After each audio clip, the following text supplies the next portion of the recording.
the way it currently stands, forced labor, slavery takes precedence over rehabilitation and public safety. Oh, by the way, while the Biden administration gives reparations to everyone but freed people, look at the billions he has run over to Ukraine. We don't have black grocery stores because if you think about it now, just to get in that supply chain, it's almost unheard of. They don't want the truth to get out. Okay? I don't want to know what my family did or what all these people did and all this stuff like that. Okay? Come on. You read that 500-page report.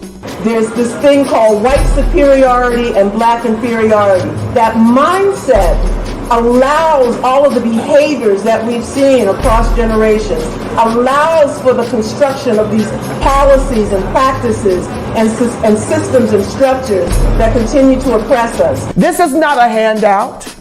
This is a debt that is owed. You know, Allensworth was like the internet of his time in 1904, 1905. The total black population in California is about 2.6 million, and then of that, the descendants compose about 2.2 million of that. So California, with a multi-billion-dollar surplus, can absolutely afford to satisfy the international terms for reparations, beginning with compensation. Any financial obstacle that exists that impedes the success of increasing financial prosperity needs to be dealt with and eliminated. No matter where we've been, no matter what part of this fight we've been in, we've been harmed, and we've had harm done to us specifically. When I got to Los Angeles, this was some of the worst segregation I'd ever seen. And remember, I'm telling you, I'm from Mississippi. Because as you can see, I'm giving you broken history right now, you know? But I had to give it to you guys today. I said, no, I got to show them this because it's so precious and nobody really knows about it. Black people don't have that kind of luxury. Our historically black communities have been redistricted multiple times. Now listen, if you can't handle the TR roof, don't tune in.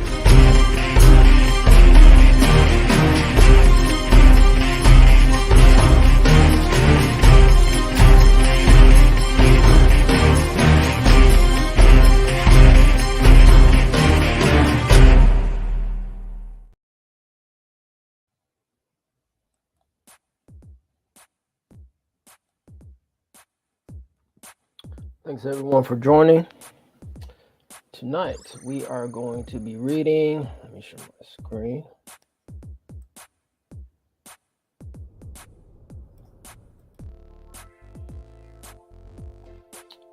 Blow it up just a little bit larger so everyone can see it.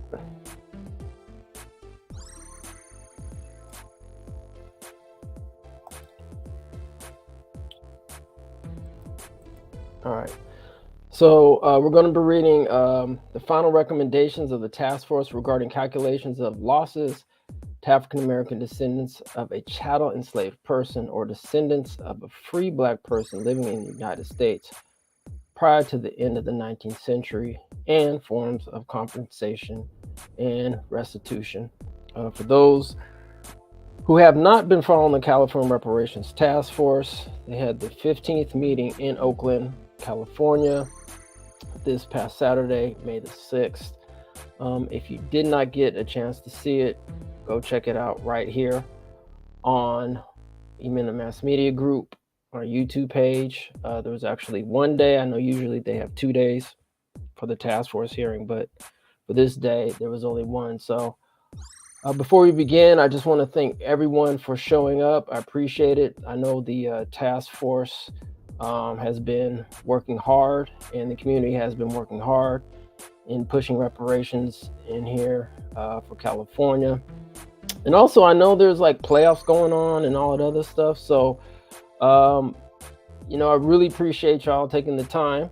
And I actually could be watching the game myself. I know the Lakers and Golden State are playing right now in the playoffs, but we're right here right now. You know what I mean? To do it because as much as I appreciate the playoffs and as much as I appreciate everyone for watching the playoffs, I believe this is actually more important than dribbling a basketball. So shout out to Information Man. What's up, brother? Appreciate you. For those who are listening and for those who are going to be on the replay, please go like, share, and subscribe to my brother Information Show. What's up, Tiffany? No, thank you. Thank you for coming. And hopefully this will be an informative reading. So it's about 34 pages. I'm going to try to get through the whole thing tonight, but if not, then we will continue most likely tomorrow with a part 2. So let's get into it. All right, here we go. Let's turn the music down just a tad bit. Let's make sure that my voice can be heard. Turn it down just a tad bit. All right, cool. I think that's better. All right, so chapter 17, final recommendations of the task force regarding calculations. All right, here we go. Quote, there are those who still feel that if the Negro is to rise out of poverty, if the Negro is to rise out of slum conditions, if he is to rise out of discrimination and segregation, he must do it all by himself. But they never stop to realize the debt that they owe a people who were kept in slavery 244 years. In 1863, the Negro was told that he was free as a result of the Emancipation Proclamation being signed by Abraham Lincoln, but he was not given any land to make that freedom meaningful.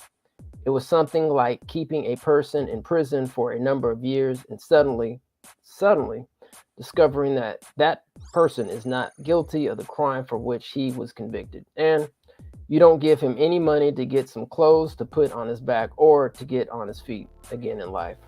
That was a quote from the great Dr. Martin Luther King Jr. Introduction. AB 3121 charges the Reparations Task Force with calculating, quote, any form of compensation to African Americans with a special consideration for African Americans who are descendants of persons enslaved in the United States. As demonstrated in chapters 2 through 13 of this report, the breadth and depth of this historical and ongoing harm done to this group of people makes clear that the relevant question is not whether compensation should be given, but rather how much is necessary and how the legislature should go about enacting a statewide compensation scheme, specific measures, and individualized restitution for the extensive harms done. To this end, the task force consulted with a team of economic and policy experts, Dr. Kesia Campbell, Dr. Thomas Kramer, who we've actually had on this platform, Dr. William Darity, Kristen Mullen, and Dr. William Spriggs, to develop a methodology for analyzing and calculating losses to African American descendants of a chattel enslaved person or descendants of a free Black person living in the United States prior to the end of the 19th century, to establish the amount of compensation due. In rendering its recommendations to the legislature in this chapter, the task force defines compensation to include 2 different forms. I'm going to repeat that again. The task force defines compensation to include 2 different forms as directed by AB 3021. Cumulative compensation for the eligible class and particular compensation for individual probable harms. Particular reparations, compensation, and restitution. This report details the array of harms visited upon African Americans broadly, and more specifically African Americans living in California since the state's founding. While below, the task force delineates methods for awarding cumulative compensation to the whole of the class of eligibility. Many African Americans in California have suffered particular injuries that can and must be addressed through restitution and particular compensation. As discussed in Chapter 14 under international law, restitution refers to a remedy given to a person to undo a particular loss or injury. An example of partial restitution is the state of California's return of Bruce's Beach to descendants of the African American family who owned the property when the state seized the beach in 1924 due to their race. No effort was made to compensate for the years in which the family was deprived of access to the property. Not all specific harms perpetrated against the state's African American residents involve land or other property that can be easily returned. In those cases, those individual harms must be remedied with monetary compensation. Therefore, the task force recommends that the legislature create a method for any individual to submit claims and receive compensation for restitution for those particular harms California inflicted upon the claimant or their family. The task force recommends a specific entity, potentially the recommended California American Freedmen Affairs Agency, be charged with processing these claims and rendering payment in an efficient and timely manner. Once the legislature defines the scope of eligibility for the payment of claims, the entity's responsibility should include 1. Supporting claimants in obtaining evidence to substantiate qualifying claims, 2. Providing advocates to assist applicants with claims, and 3. Reviewing and determining the sufficiency of the claims and amount of restitution required to make the individual whole. 4. Ensuring that direct payments are timely remitted to eligible applicants. Such a process could follow excluding existing models such as the California Victim Compensation Board, which provides monetary compensation to the victims of certain crimes. All right, so just want to repeat that there's actually an existing model out there that we could take a look at called the California Victim Compensation Board. In the manner described above, the recommended program would ensure that monetary compensation and restitution are made to individuals or their survivors for the wrongs committed against them that the legislature and the designated entity determines to merit an award. Compensation and restitution for particular injuries is a necessary step toward comporting with international standards for reparations, but it is not enough. Compensation or restitution for particular injuries alone would not provide a sufficient remedy for the many other long-standing laws and policies and the scope of harm caused by them, detailed in chapters 2 through 13 of this report, against the whole class of people impacted by those atrocities.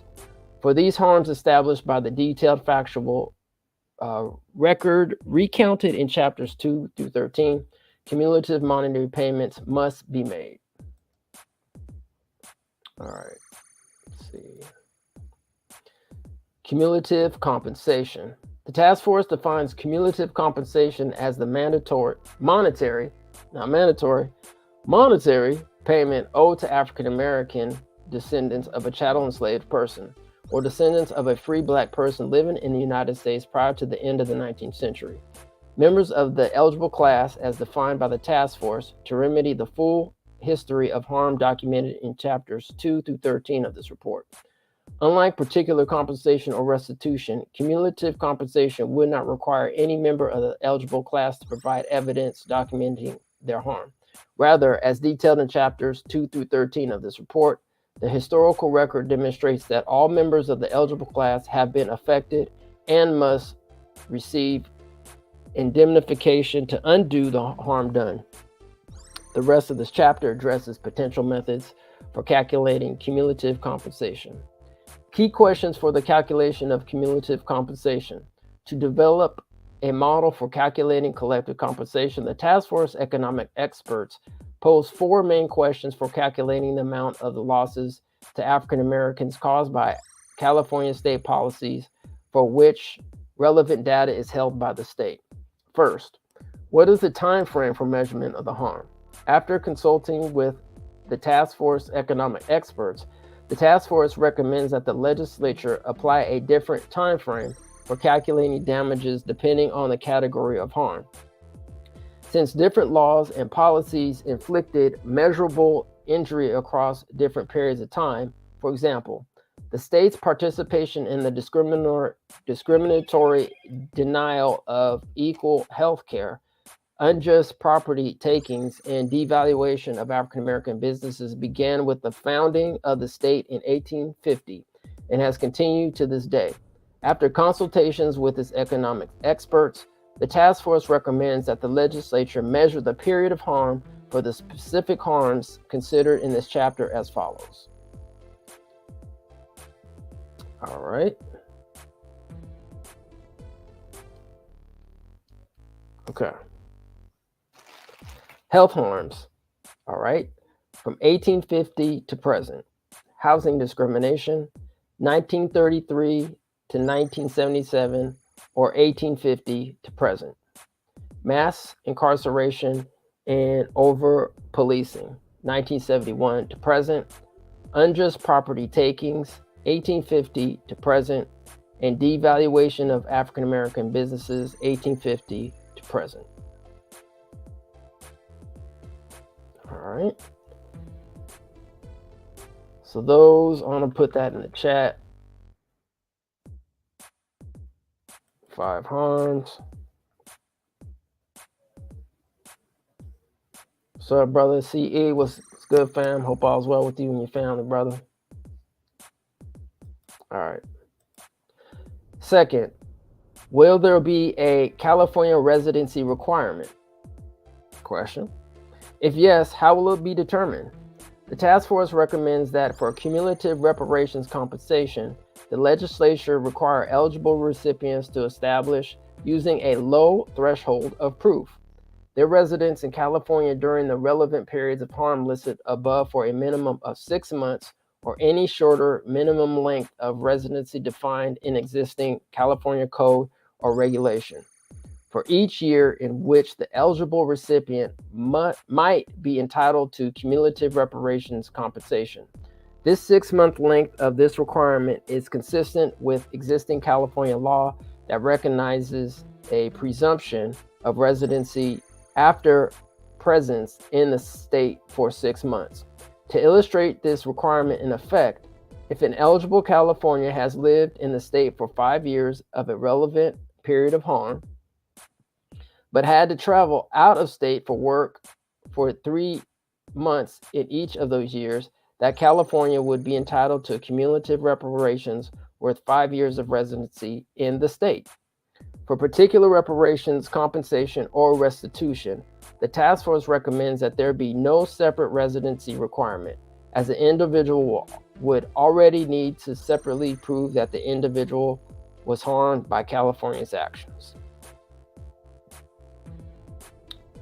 All right, so if y'all understand that, put a 1 in the chat. If you don't understand it, I will repeat it. But from my understanding, it could be wrong. Basically, if you lived in California within a certain amount of times of these harms, then you will be possibly compensated within these criteria for the health harms, housing discrimination, mass incarceration, unjust property takings, devaluation of African American business. So these are the particular time frames that the task force is recommending. All right, so that's key, actually, because I had a big question about residency requirements, and I think that definitely helped out. All right, so here we go. Third, will only direct victims or all members of the eligible class receive remuneration? The task force recommends that all members of the eligible class be compensated for all 5 calculable areas of harms discussed in this chapter. The state of California created laws and policies discriminating against and subjugating free and enslaved African Americans and their descendants. In doing so, these discriminatory policies made no distinctions between these individuals. The compensatory remedy must do the same. All right, so I think somebody said, what's up, family? Appreciate you. What up? Friday, Maureen. Man, much love and respect to the family in the building. Okay, so I'm going to repeat this one time because my brother Citizen Ed said, let's repeat it. All right, so I'm going to repeat this. The eligibility, the California eligibility requirement one more time. Second, will there be a California residency requirement? If yes, how will it be determined? The task force recommends that for cumulative reparations compensation, the legislature require eligible recipients to establish, using a low threshold of proof, their residence in California during the relevant periods of harms listed above for a minimum of 6 months. Those. Okay. or any shorter minimum length of residency defined in existing California Code of Regulation for each year in which the eligible recipient might be entitled to cumulative reparations compensation. The 6-month length of this requirement is consistent with existing California law that recognizes a presumption of residency after presence in the state for 6 months. To illustrate this requirement in effect, if an eligible Californian has lived in the state for 5 years of a relevant period of harm, but had to travel out of the state for work for 3 months in each of those years, that California would be entitled to cumulative reparations worth 5 years of residency in the state. For particular reparations, compensation, or restitution, the task force recommends that there be no separate residency requirement, as the individual would already need to separately prove that the individual was harmed by California's actions. Third, will only direct victims or all members of the eligible class receive remuneration. Got it. The task force recommends that all members of the eligible class be compensated for all 5 calculable areas of harm discussed in this chapter. The state of California created laws and policies discriminating against and subjugating free and enslaved African Americans and their descendants. In doing so, these discriminatory policies made no distinctions between these individuals. The compensatory remedy must do the same. Fourth, how will cumulative reparations compensation be paid and measured to ensure the form of payment aligns with the estimate of damages? The bulk of this chapter addresses this last question: how to quantify the wounds caused by the long and ongoing damage of slavery and discrimination. Ultimately, the task force recommends that any reparations program include the payment of cash. We like that. Repeat that again. That any reparations program include the payment of cash or its equivalent to members of the eligible cash. Given that the process of calculating the amount of some of the losses and determining the methods and structure for issuing payments could involve a lengthy process, the task force further recommends that legislature make a, quote, down payment, end quote, with an immediate disbursement of a meaningful amount of funds to each member of the eligible class as discussed below. All right. Model for calculating the cost of harms and atrocities. All right, let's see what this is. Because I know that California Matters, they had some kind of calculator up there or whatever, but I haven't done it yet. I don't know if anybody else has done the calculations yet in that fancy schmancy calculator yet that they created on Cal Matters. I think it's Cal Matters. But anyway, if y'all want to test it out, I guess let the family know if it's accurate or not. But probably after this read, I'll go ahead and check it out. Anyway, B, model for calculating the cost of harms and atrocities. As documented throughout chapters 2 through 13 of this report, the state of California holds at least partial responsibility for a wide-ranging set of harms and atrocities inflicted upon African Americans, especially descendants of persons enslaved in the United States. The task of calculating the cost of tears and blood and human rights violations is a challenge. While no amount can encompass the full scope of damage done by the institution of slavery and ongoing discrimination, the task force has consulted with a group of experts who have identified 5 key categories of ongoing harm for which there may be difficult data and methods to estimate monetary losses experienced by African Americans in California. All right. So here we go. 1, health harms. 2, mass incarceration and over-policing of African Americans. 3, housing discrimination. 4, unjust property takings by eminent domain. 5, devaluation of African American business. Okay, we're going to keep repeating these.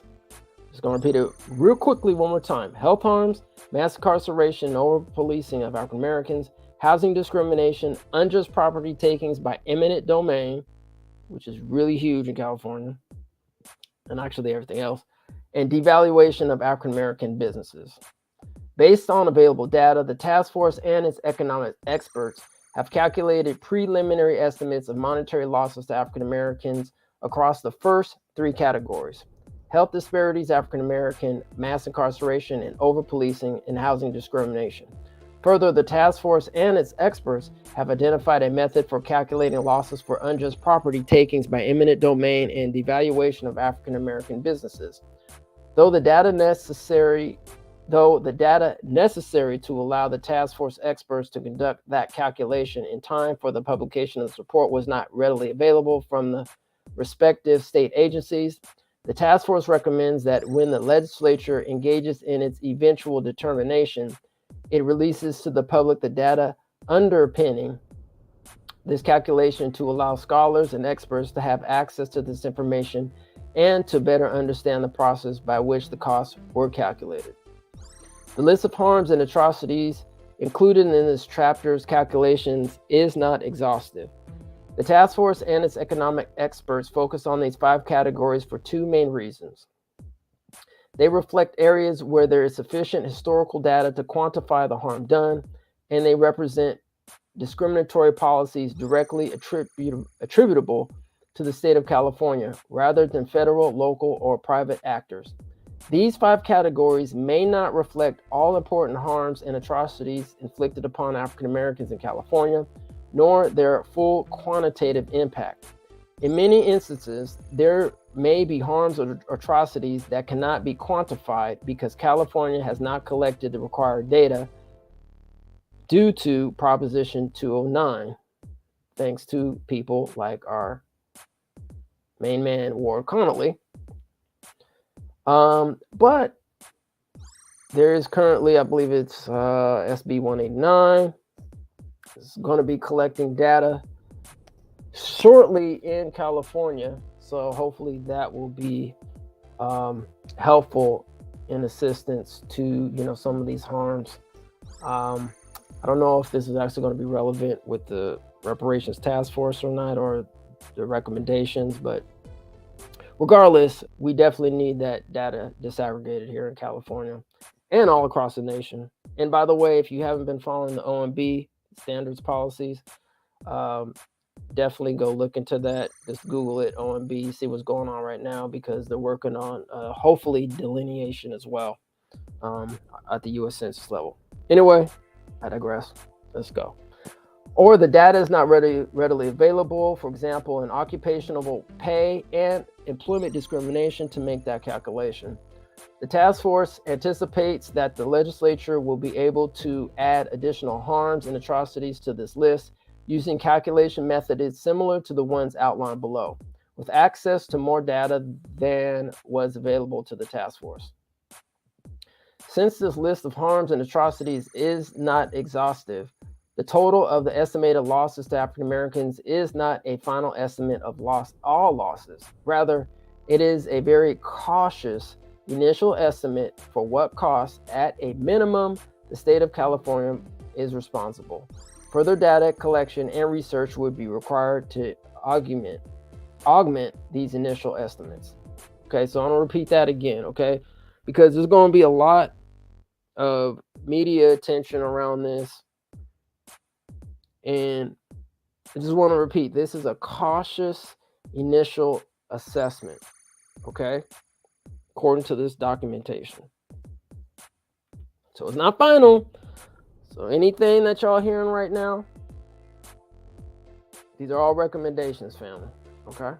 But this is important to know. So when we're going into the last final lap, when this bill is finally signed, we kind of have an understanding of what's going on, because if you stay ready, you ain't got to get ready, right? Anyway, additionally, since the task force and its economic experts estimates for costs are intentionally conservative, the legislature may not need to provide compensation in sums greater than the amount calculated. Further, since the estimates are not exhaustive, the legislature may want to consider how to provide compensation for difficult to estimate losses. For example, pain and suffering from generations of discrimination represent real losses for which the task force experts cannot provide an estimate because they depend on the subjective experience of those harmed and on their current needs. Finally, Since the estimates are preliminary and more research is required, the legislature may want to consider enacting a substantial initial down payment to be followed with additional payments as new evidence becomes available. Alrighty. If the legislature enacts such a payment process, the task force recommends that the legislature communicate to the public that the initial down payment is the beginning of a process of addressing historical injustices, not the end of it. The task force recommends the down payment as an essential first step to avoid paralysis due to the need for further research and analysis. Paralysis of analysis. All right.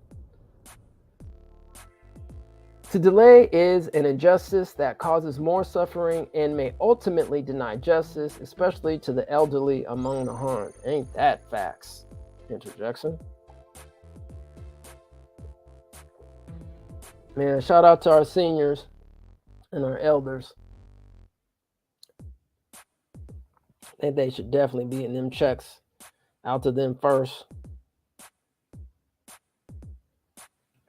All right, let's continue.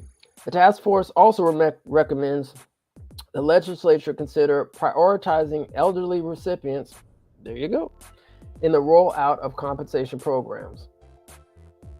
Informed by the economic experts, the task force recommends that the legislature establish an agency, potentially the California American Freedmen Affairs Agency, in Chapter 18, to make direct payments to eligible recipients and aid recipients with establishing eligibility.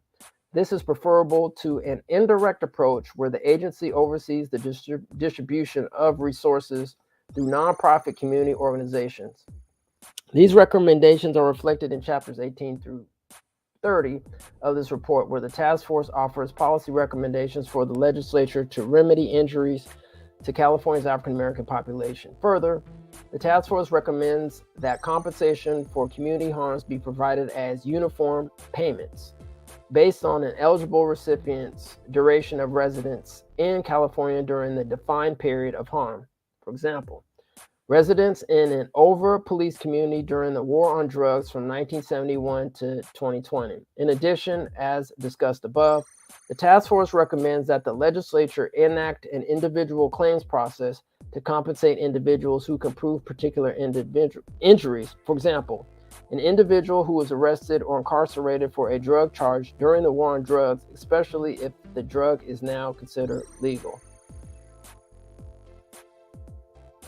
Okay, so let's repeat this again so I understand and hopefully everybody understands what's being read here. So it said, in addition, as discussed above, the task force recommends that the legislature enact an individual claims process to compensate individuals who can prove particular injuries. For example, an individual who was arrested or incarcerated for a drug charge during the war on drugs, especially if the drug is now considered legal. All right. Finally, the task force recommends that there should be no time limit on when a harmed individual or their heirs can submit claims for compensation. All righty. Collective compensation, calculations for specific atrocities. 1. Health harms. As documented in Chapter 12, mental and physical harm and neglect, discriminatory policies have led to devastating health consequences for African Americans in California. One clear way to measure the impact of the discriminatory health harms is through the difference in life expectancy between Black non-Hispanics and white non-Hispanics in California, which basically means Black and white folk. Interjection. This reduction in life expectancy is a cumulative result of discrimination, including state-sanctioned medical experimentation and sterilization, segregation of healthcare facilities, and the denial of funds to facilities or doctors that treated African Americans in California, unequal access to health insurance and healthcare based on occupational discrimination, discriminatory local zoning that exposes African American neighborhoods to greater environmental harm. For example, placement of toxic industries in residential neighborhoods, creation of food deserts, etc. and explicit and implicitly discriminatory behavior of medical personnel from which the state should shield its residents. These discriminatory practices were compounded by the state of California's willing complicity in federal redlining policies that created de jure racial segregated living arrangements in California, and its unwillingness to address occupational discrimination as documented by its ban on affirmative action in public education and employment. The task force experts estimated the cost of health differences between Black non-Hispanic and white non-Hispanic Californians as follows. Between Black and white folk is 1. Take an individual's value of statistical life, roughly 10 million, and divided by the white non-Hispanic life expectancy in California, 78.6 years in 2021, to obtain the value for each year of life absent racial discrimination, $127,226. 2. The experts then calculated the difference in average life expectancy in years between Black non-Hispanics and white non-Hispanic Californians, 7.6 years in 2021. 3. The experts then multiplied the two to arrive at an average total loss in value of life due to racial discrimination expected by a Black non-Hispanic Californian who spends their entire life in California and lives until the average life expectancy, 71 years of age, of a non-Black Hispanic California at $966,921. 4. The annual value for the time an eligible individuals resides in California is thus $966,921 divided by 71 equals $13,619.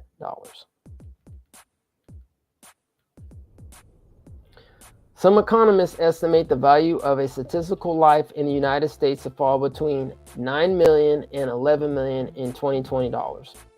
Taking the midpoint between these amounts, this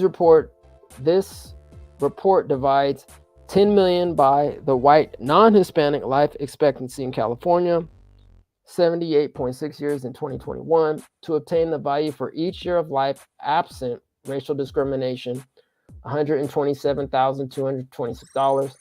The experts then multiplied the value of each year of life absent discrimination with the average difference in life expectancy between Black non-Hispanic Californians and white non-Hispanic Californians. Based on 2021 figures, white non-Hispanic Californians live on average 7.6 years longer than Black non-Hispanic Californians, 78.6 years compared to 71 years. The total value of 7.6 years difference in life expectancy would be 7.6 years times $127,226, which equals $966,921, providing the average total loss in value of life over a lifetime due to racial discrimination in California.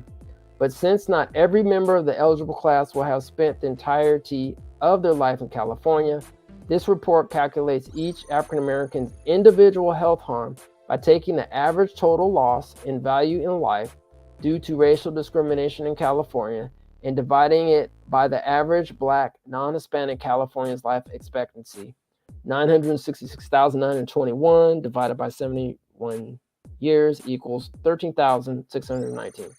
This would be the estimated value of health harm to each year of life an African American individual has spent in California, to which an eligible descendant would be entitled.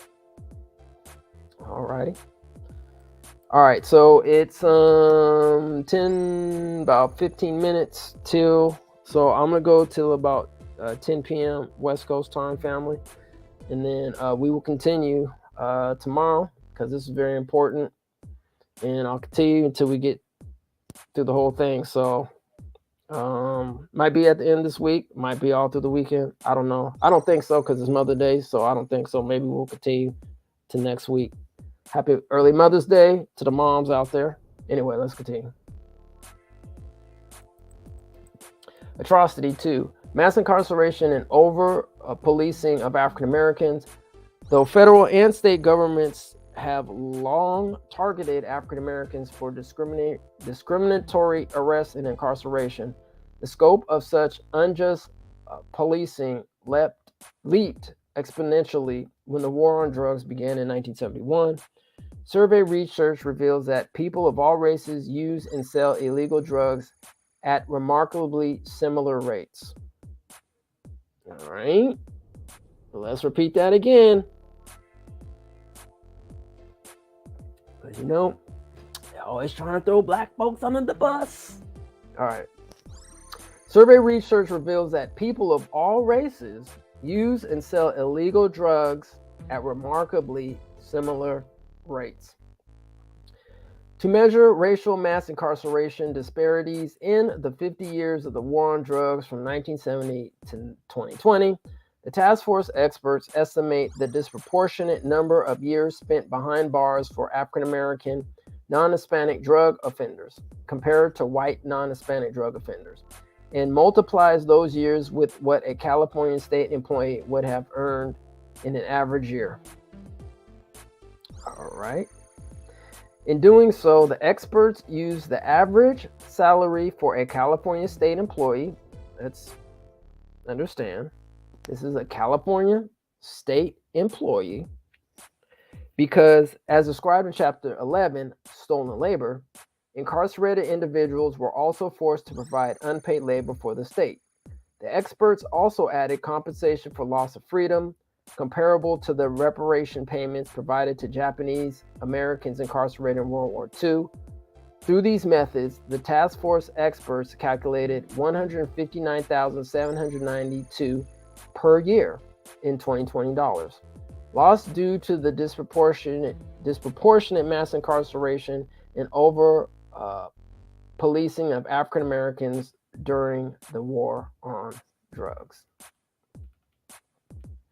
To estimate the number of disproportionately incarcerated African American non-Hispanic individuals, 1, the task force expert team used total California arrest figures for felony drug offenses and African American non-Hispanic drug felony arrests for each year from 1971 to 2020 to compute the annual percentage of overall felony drug arrests involving African American non-Hispanic Californians. 2, the experts then computed the difference between the percentage of African American non-Hispanic Californians arrested for drug felonies and estimated percentage of African American non-Hispanic Californians in the population for each year. The difference between the two provides an estimate of the percentage of disproportionate African American non-Hispanic drug felony arrests.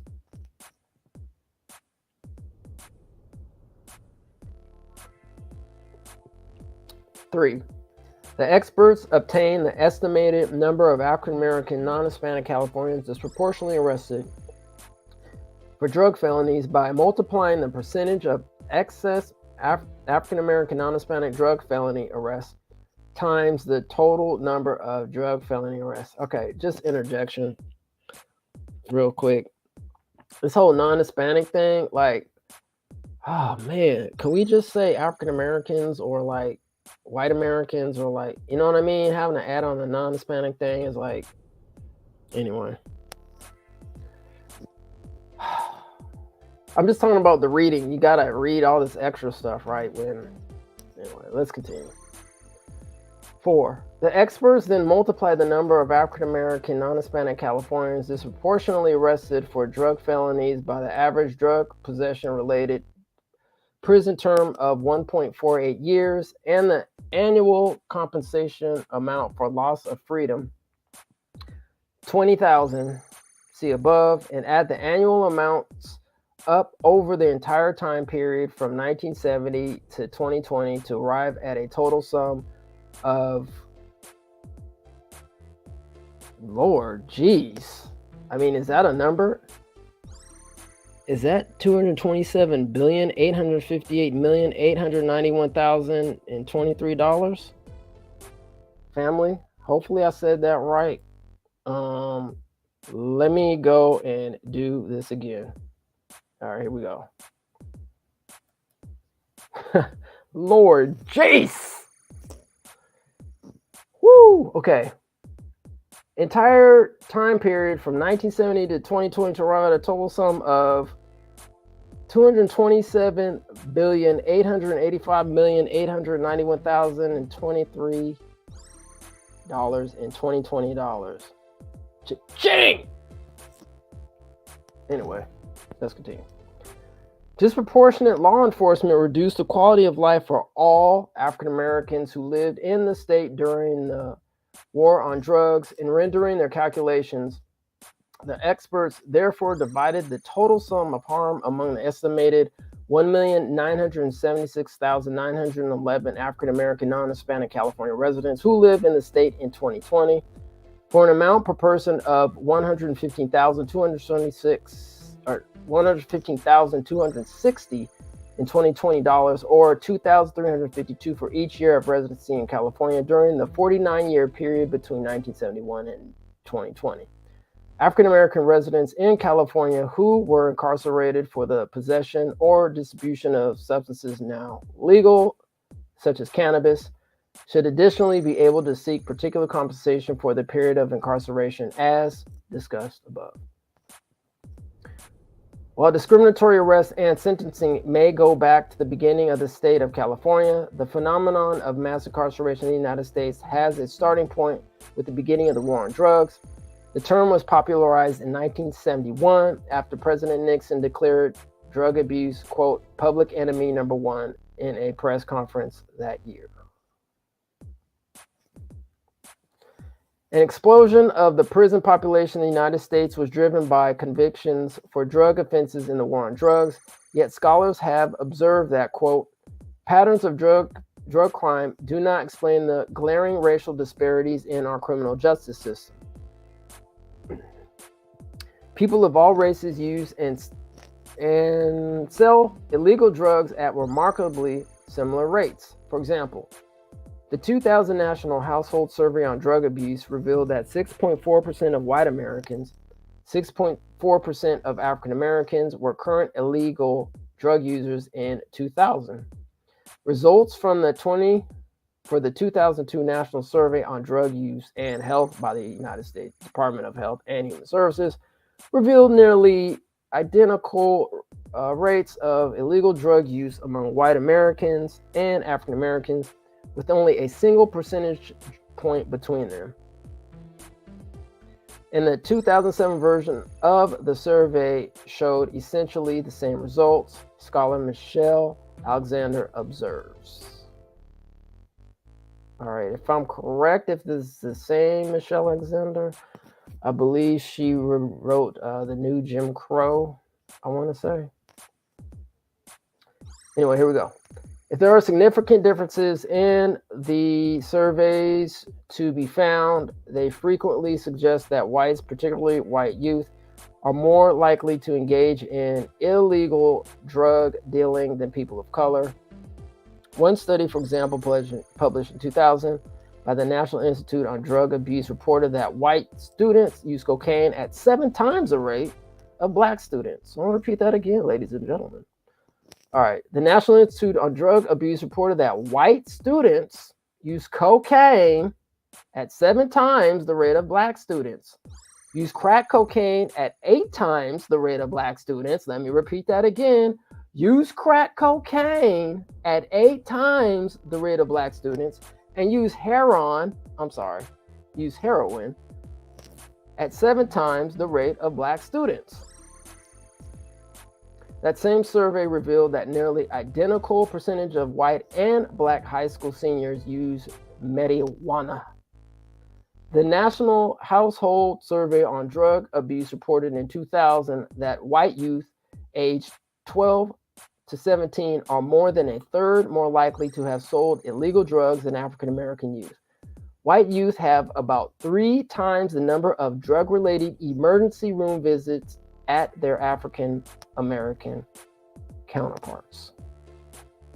More recent numbers from the 2019 version of the survey suggest that 13.6% of white non-Hispanic Americans and only a single percentage point more, 14.6% of non-Hispanic African Americans admitted to illicit drug use. All right. This evidence is important as it speaks directly to the fairness or lack thereof of racial arrest and imprisonment disparities. According to the National Research Council, quote, if racial disparities in imprisonment perfectly mirrored racial patterns of criminality, then an argument could be made that the disparities in imprisonment were appropriate. Quote. They continue that, quote, black people are, however, arrested for drug offenses at much higher rates than whites because of police decisions to emphasize arrests of street-level dealers, end quote. In disproportionately black neighborhoods, despite abundant data that white individuals use or sell equivalent or even higher amounts of illicit substances. I'm gonna repeat that again. Despite abundant data that white individuals use or sell equivalent or even higher amounts of illicit substances.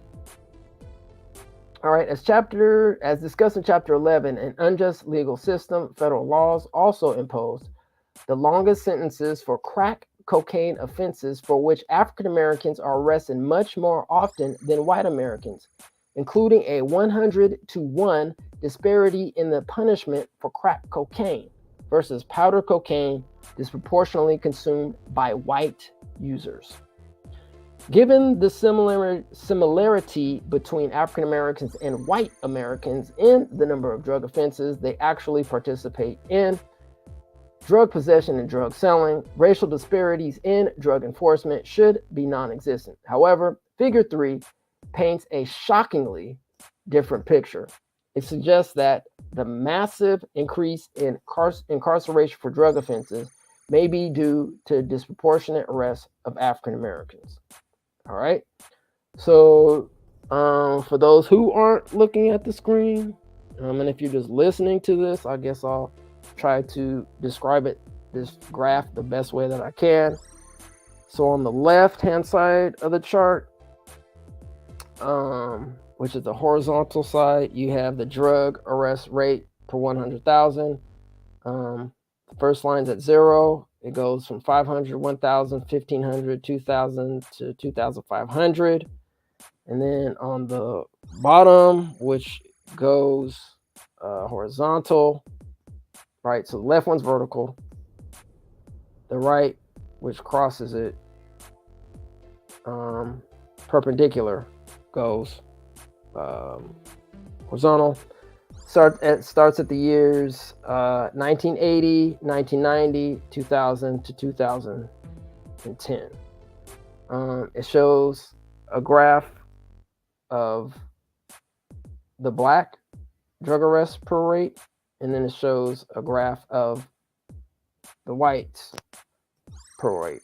And obviously, as for those who aren't looking at the screen, as you can see, the black rate jumps significantly, especially in the year around 1990. It really jumps significantly. But even throughout all those years, it looks like the drug arrest per rate is significantly higher in each year between 1980 to 2010 than the drug arrest rate per whites. All right. Figure 3, drug arrest rates for African Americans and white Americans per 100,000 population. That's between 1972 to 2011. All right. As a result of these discriminatory practices, it is not surprising that non-Hispanic Black Americans were by far the most overrepresented group in the U.S. prison population. While they represent 13% of the U.S. population in 2010, they represented 40% of the prison population, an overrepresentation of 27 percentage points. In contrast, Hispanics of any race were overrepresented by only 3 percentage points, 16% of the U.S. population and 19% of the prison population. Asian Americans were underrepresented by 4.1 percentage points, 5.6% of the U.S. population, and 1.5% of the prison population. And white non-Hispanics, underrepresented by 25 percentage points, were 64% of the U.S. population and 39% of the prison population. To measure racial mass incarceration disparities in the 49 years of the war on drugs from 1971 to 2020, the task force experts estimated the disproportionate years spent behind bars for African American, non-Hispanic Californian drug offenders compared to white non-Hispanic drug offenders. Since these disparities are measurable in years, the experts attached a monetary value to these disproportionate years spent in prison by calculating what an average California state employee would have earned in a year. The experts use California state employees as a baseline of comparison since, as described in Chapter 11, imprisoned individuals are frequently forced to provide unpaid labor for the state. While many incarcerated people may have otherwise worked in lower paid positions with fewer benefits, this trend would also be due to past occupational pay and employment discrimination and would therefore taint this report's calculations. In 2019, full-time state workers earned an average $143,000 annually with benefits. Adjusting for inflation, this would be $145,002 in 2020. In addition to lost wages, the experts include compensation for loss of freedom, comparable to the amount paid to Japanese American incarcerated in World War II, who received $20,000 in 1988 for 3 years of incarceration from 1942 to 1945. This would amount to $6,667 per year in 1988 or $14,790 in 2020 dollars. The total average compensation would therefore be $145,002 plus $14,079 and 790 equals $159,792 per year of disproportionate incarceration in 2020 dollars. To estimate the number of disproportionately incarcerated Black non-Hispanic Californians, Table 1 provides observed incarcerations, estimated incarcerations, and derived incarcerations. The first column gives the year 1971 through 2020, and the second column provides the California population total for each decennial U.S. Census, bold, U.S. Census Bureau 2021.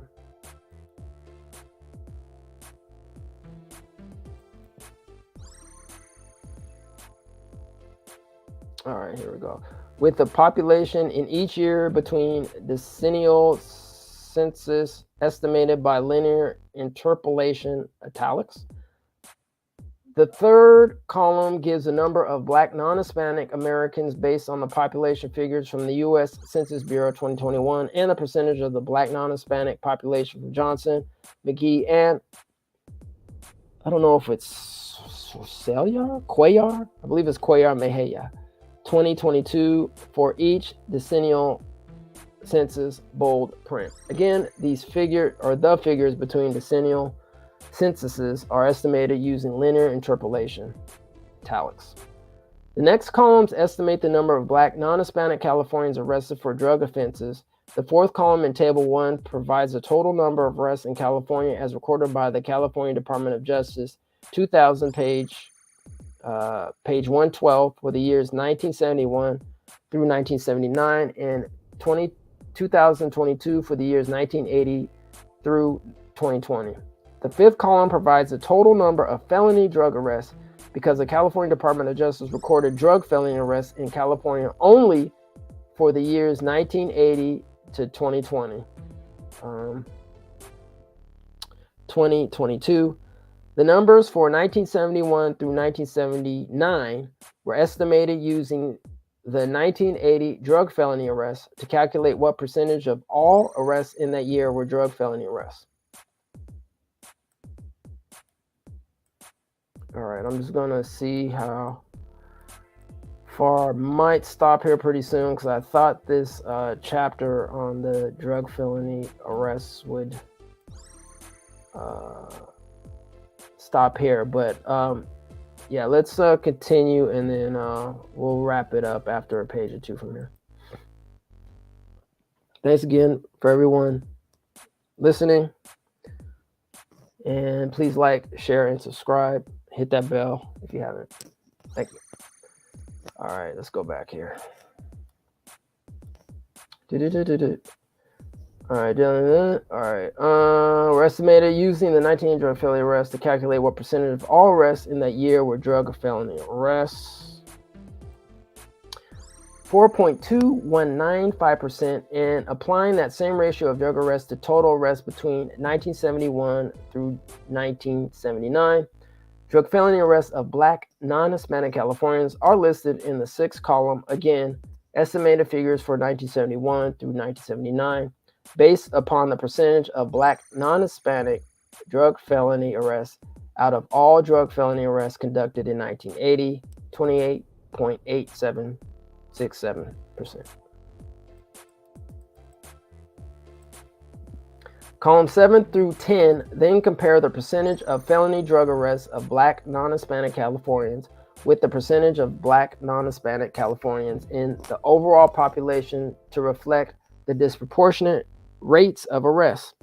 Column 7 presents the Black non-Hispanic population percentage, bold print observed by Johnson McGee and Cuellar Mejia, 2022, italics estimated by linear interpolation.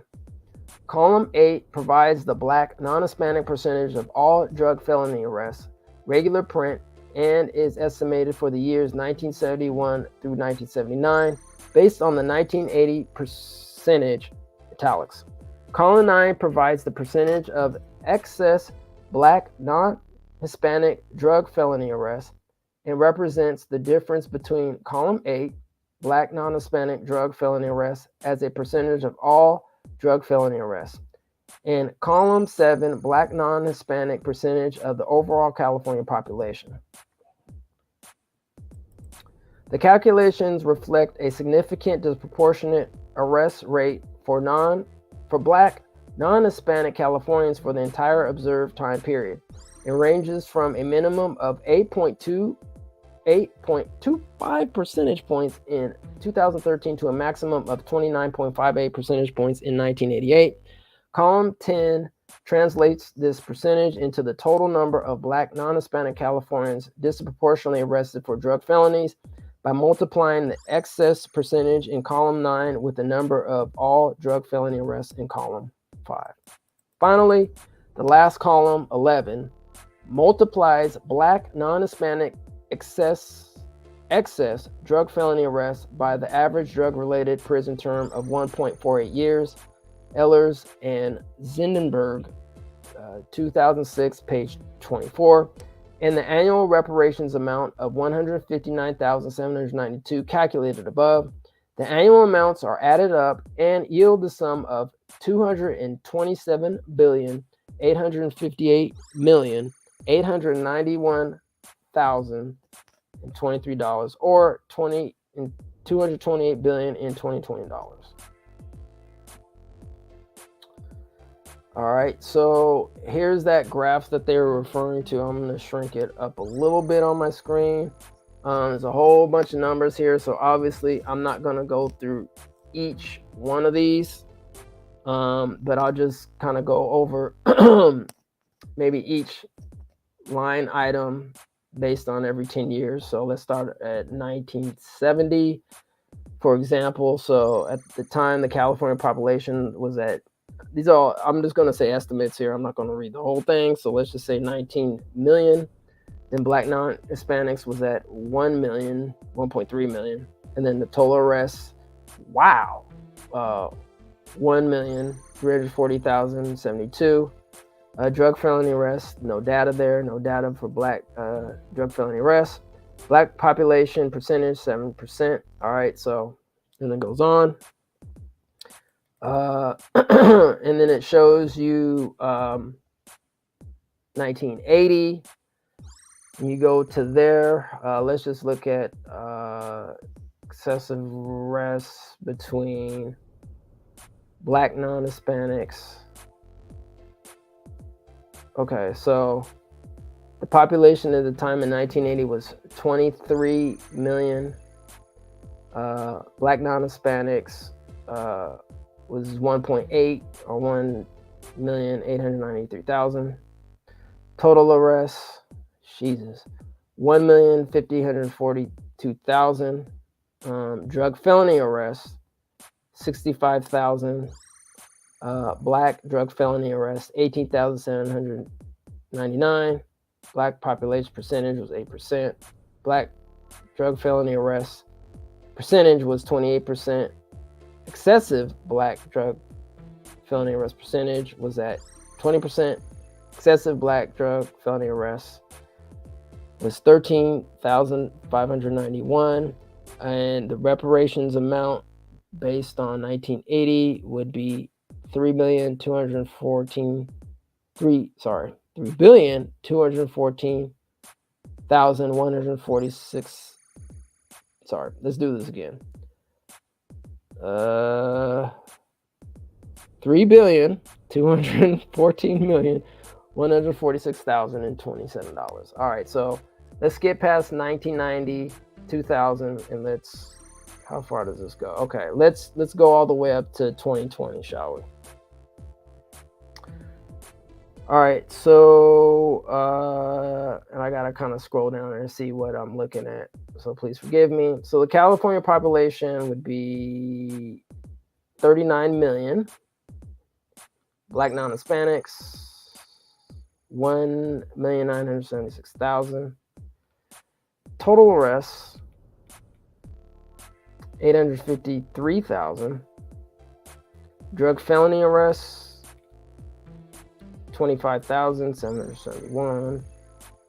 Black drug felony. Okay, drug felony arrests. Now, black drug felony arrests, 3,425. Black population, 5%. Yep. Black drug felony arrest percentage, 13%. Excessive black drug felony arrest percentage, 8.29%. Excessive black drug felony arrests, 2,136. Yep. And reparations amount, let's see, 505,253,675. So looks like basically what they did, if I'm correct, is from 1970. Okay, they started out, as they said. And if you go down every year, on the left, they have starting the year, and they calculate everything to the right, the reparations amount. Then for each year from 1970 to 2020, they total the total at $227,858,891,023. All right. So looks like this is the graph here that they used. Figure 4, estimated number of black non-Hispanic Californians disproportionately arrested for drug felonies 1970 to 2020.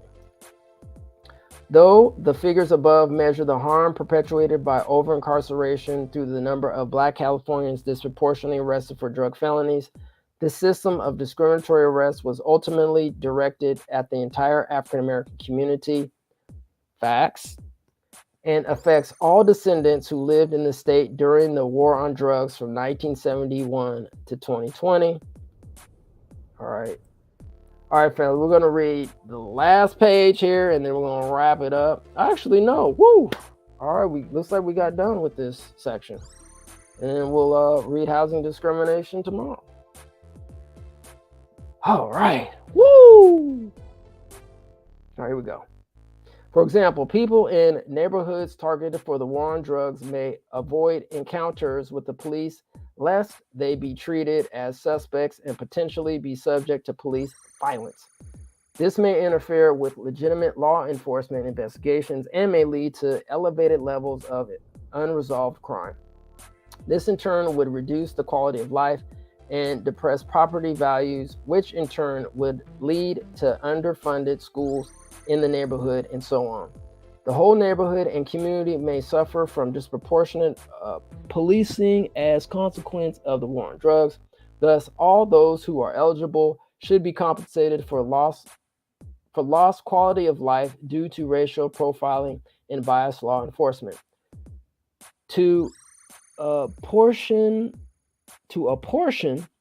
the overall monetary losses resulting from the war on drugs in California, the task force experts divided the sum of $227 billion among the estimated 1.9 million non-Hispanic African American residents who lived in the state in 2020, for an estimated loss per recipient totaling $115,260 in 2020 or $2,352 for each year of residency in California during the 49-year period, 1971 through 2020. All right, so we are going to stop there, and then we're going to continue on atrocity number 3, housing discrimination. So once again, thanks everyone for coming through. I really appreciate you. A lot of numbers going on here.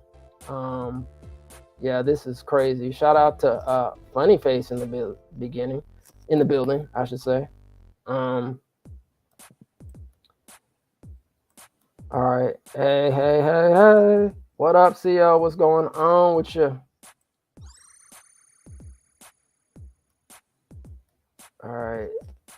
So our sister Friday says, easy to use. One of the calculations went to 2023 instead of 2020, but basic assumptions are there. All right. Soon we're talking about the Cal Matters calculator. All right, just going through some of these comments. Alrighty. Okay. So once again, thanks everyone for coming. Really appreciate you. So we're going to continue with the atrocity 3, which is housing discrimination. Once again, please share, please like and subscribe. And we will continue this conversation for tomorrow. So ladies and gentlemen, boys and girls, elders and young, thank you for tuning in. This is Me and the Mass Media Group. And on that note, much love and respect. And as always, peace and reparations. The way it currently stands, forced labor, slavery takes precedence over rehabilitation and public safety. Oh, by the way, while the Biden administration gives reparations to everyone but free people, look at the billions he has run over to Ukraine. We don't have black grocery stores because if you think about it now, just to get in that supply chain, it's almost unheard of. They don't want the truth to get out. Okay? I don't want to know what my family did or what all these people did and all this stuff like that. Okay? You read that 500-page report. There's this thing called white superiority and black inferiority. That mindset allows all of the behaviors that we've seen across generations. They had no idea that that church I was running by every day was something my grandfather established. This is not a handout. This is a debt that is owed. You know, Allensworth was like the internet of his time in 1904, 1905. The total black population in California is about 2.6 million, and then of that, the descendants compose about 2.2 million of that. So California, with a multi-billion-dollar surplus, can absolutely afford to satisfy the international terms for reparations, beginning with compensation. Any financial obstacle that exists that impedes the success of increasing financial prosperity needs to be dealt with and eliminated. no matter where we've been, no matter what part of this fight we've been in, we've been harmed, and we've had harm done to us specifically. When I got to Los Angeles, this was some of the worst segregation I'd ever seen. And remember, I'm telling you, I'm from Mississippi. Because as you can see, I'm giving you broken history right now, you know? But I had to give it to you guys today. I said, no, I got to show them this because it's so precious and nobody really knows about it. Overnight, it's like, oh, it's no longer the quarters, now it's Lincoln Heights. Oh, so now we get to use Abraham Lincoln for our name. And you think about all the other people that they could have used, but they picked Lincoln. And I think that's sort of a stereotypical of what they do. There wasn't any black restaurants. As far as black business and weed, it wasn't none. Black people don't have that kind of luxury. Our historically black communities have been redistricted multiple times. Why has it been easier for other groups than us? Because of anti-black hatred. Now listen, if you can't handle the TR room, don't tune in.